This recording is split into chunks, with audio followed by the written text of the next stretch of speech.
Hello, students. Welcome to another session on conversational English. We'll mainly be looking at telephone conversations here. We are not new to telephone conversations, but how confident are you when you talk to someone using the telephone, especially in English language? So, telephone etiquette refers to the ways in which you use manners to represent yourself over a telephone conversation. It includes the way you greet a customer or the person on the other end of the phone, the body language, tone of the voice, word choice, listening skills, etc. So, some of the telephone etiquette include answering the call in the first or the second ring. It is important that you speak distinctly and clearly when you talk off the phone. And remember to use the caller's name during the conversation. And keep the calls as short as possible. Most importantly, do not transfer the call to someone else unless it is necessary. So, in this session, we are going to look at some of the phrases which will help you in telephone conversations. Now, when you pick a phone, it is important to introduce yourself. So, you can say, "Hello, this is Ken," or "Hello, Ken speaking." Or if you would like to reply more formally, use your full name. "This is Jennifer Smith speaking," or "Hello, Jennifer Smith speaking." If you're answering for a business, just state the business name. In this case, it is common to ask how you can help. So you would be saying, when you pick the call, you would be saying, "Good morning, Thompson Company. How may I help you?" Or, "Plumber's Insurance. How can I be of service today?" Now, once you introduce yourself, it is important to ask who is on the other end of the phone and ask them politely for this information. You can ask, "Excuse me, who is this?" And the most polite way of asking would be, "May I ask who is calling, please?" Now, at other times, you'll need to speak to someone else. Now, this is especially true when you telephone a business. So you can ask, "Can I have extension 321? Or could I speak to?" Say the name. And more informal way of asking for someone else would be, "Is Jack in?" Meaning, is Jack in the office? So remember to use polite words and polite body language and polite tone when you ask for someone on the phone. If you answer the phone, you might need to connect the caller to someone at your business. So you could use the following phrases. "I'll put you through." So put through means connect. Or you can ask, "Can you hold the line?" Or, "Can you hold on a moment?" When someone is not available, you can use the following phrases to express that someone is not available to speak on the phone. You can say, "I'm afraid he is not available at the moment." Or you can say, "Mr. Jackson is not in." "Mr. Jackson is out at the moment." If you want to take a message for someone, the more formal way would be, "I'm sorry, she is not available at the moment. Can I take a message for her?" Or you can say, "If you leave a message, I'll be sure to get it to him as soon as he is available." Or you can say, "She is away at the moment. May I ask who is calling? Would you like me to connect you to his voicemail?" To state it informally, you can just say, "I'll let him know that you called." Or you can say, "Who is calling, please?" So, in reply to the previous questions, you could say, yes, thank you. Please tell her Selma called. Or you can say, ask her to call me back at 930, the number.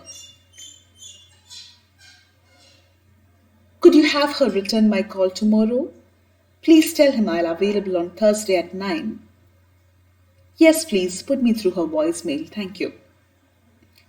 And the more informal ways would be, no thanks. I'll call back later. Yeah, tell him Selma called. These could be the ways in which you reply to the questions stated before. And how do you end your call? You could say, thank you for calling. You could say, I'll make sure to give him the message. Or the more informal way would be, I need to let you go. I have a meeting soon, so I have to run. It was great to chat. I'll talk to you again soon. So these are the telephone conversation, things to remember in telephone conversation. Remember to start the call politely. If you're trying to connect to someone else, ask them politely. You can ask them if you want them to take a message for the person whom they called. And you can end it politely also. Taking appointments. Now, what all are the contexts in which you take appointments? You might want an appointment with a doctor. You might want an appointment with someone really important. So to take appointments, mostly you use telephone conversations. So you could ask, can I see the doctor? Or could I see you sometime tomorrow? Or you can state, I'd like an appointment with. You can also ask, I was wondering if I could meet you at this time. Or you could say, I want to make an appointment to see Mr. Jackson. Now, sometimes you may need to cancel and reschedule appointments. So in that case, remember to greet the person on the other end. Then announce that you have an appointment with the person concerned. Then express regret at the inability to keep the appointment. Ask for a new appointment if necessary. Thank and close the conversation. Please listen to a model conversation which suggests cancelling and rescheduling appointments. Hello. May I know who is speaking? This is Betty. I had an appointment with Dr. Thomas at 4 o'clock. And I regret to inform you that I will not be able to meet him at 4 o'clock as I have some personal matters to attend to. All right, that's okay. Is it okay if I give you a rescheduled appointment with Dr. Thomas? Yes, thank you. May I know when that would be possible? I think you can have an appointment with him at 3 p.m. tomorrow. Great, thank you.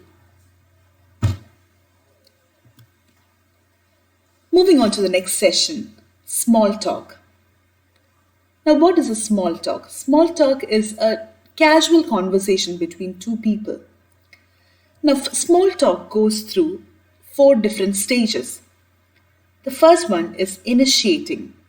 Someone has to initiate a conversation, and the other person responds to that conversation.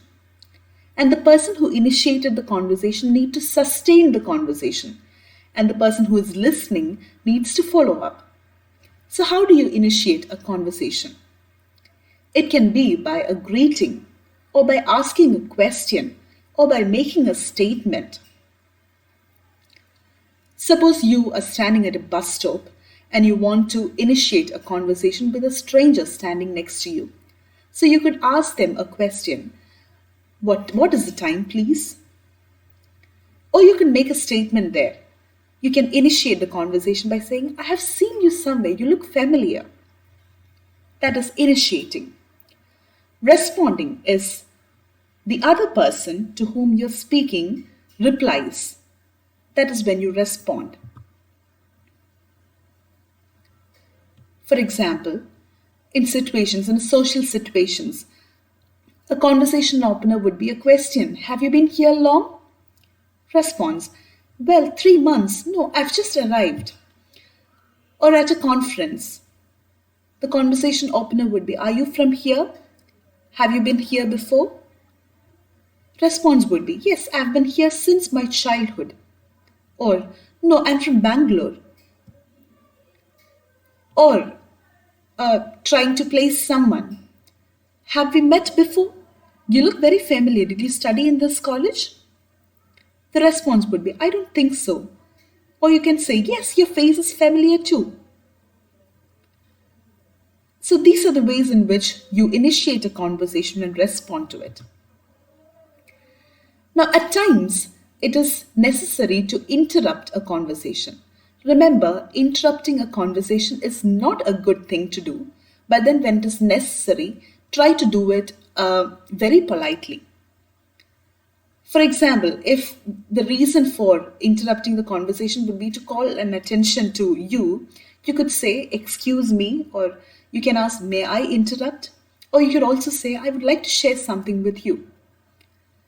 Or if you're interrupting a conversation not to add a point to what has been, add a point to what the conversation has been, you could say, let me add to this topic.